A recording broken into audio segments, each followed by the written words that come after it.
violence in families.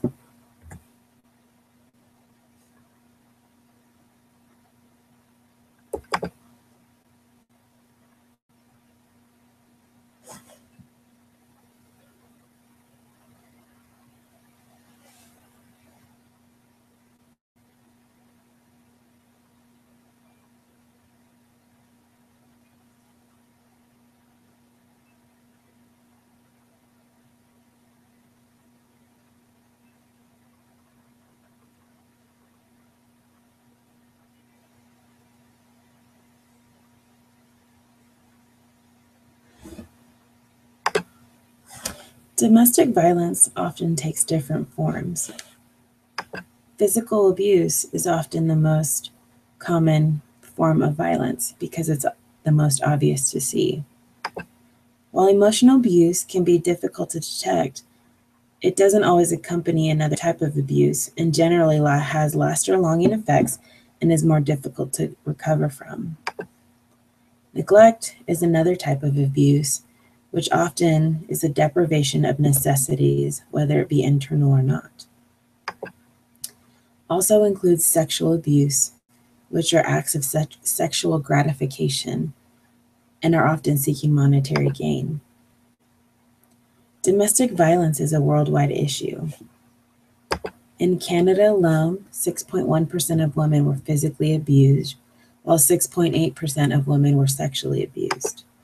In the Middle East, 90% of women justified being beaten in at least one instance. In Korea, we can see 29.5% of women experience violence at the hand of their husbands. Violence against children was often most common here as well, resulting in disability and death. In Iran, 38.5% of children 11 through 18-year-old received significant physical injuries. 1 in 3 women worldwide will be victimized. Every pregnancy does not keep abuse off. For those already victims of domestic violence, frequency and severity of abuse often increase during pregnancy. For those who experience first-time abuse during pregnancy, it is likely to continue and increase after that child is born. While 33% of women are victims of abuse during pregnancy, violence is not always directed at the women, and 40% of men are abused by their partner while their wife is expecting. The expectation is that men are the abusers, but as you saw in the video, that isn't always true. The rates for men to women and women to men abuse are about the same. Women are more likely to be injured during an altercation because they use violence as a way for self-defense. These experiences often lead to battered women syndrome. Abusers take the form of either intimate terrorism, which is common and intense, or situational violence, which is occasional.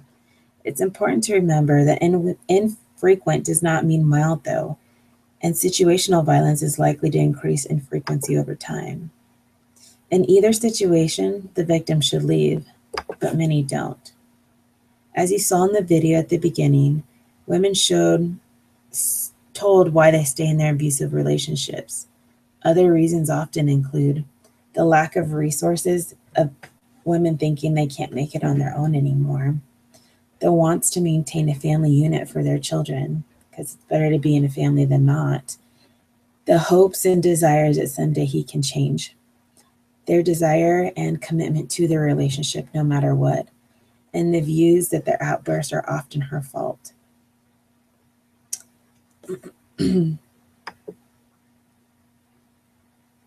While abuse is not limited to any particular group, those that are most likely to be abused or to be abusers are men.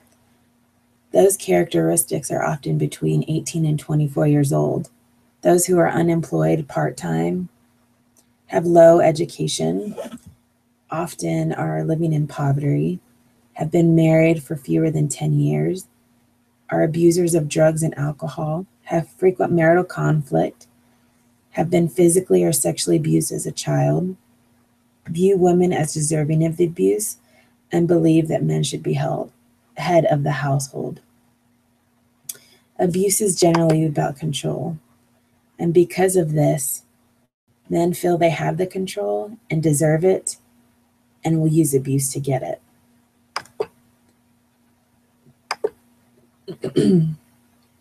Most parents are found to use some form of violence against their children because mild actions like spanking are still classified as violence, but our concern is with severe violence, which is called child maltreatment.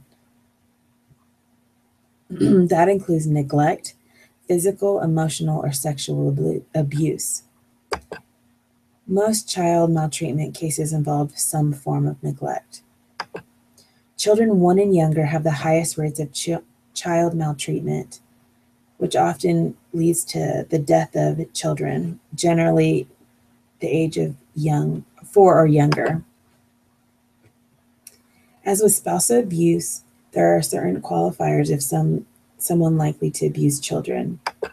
The video at the beginning of our presentation also illustrated that children are not always abused directly.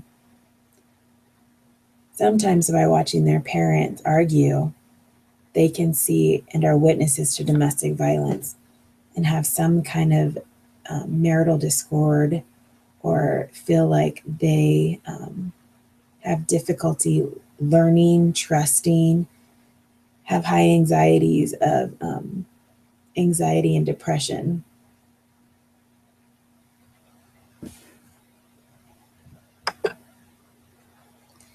Even if aggression is not directed at the child,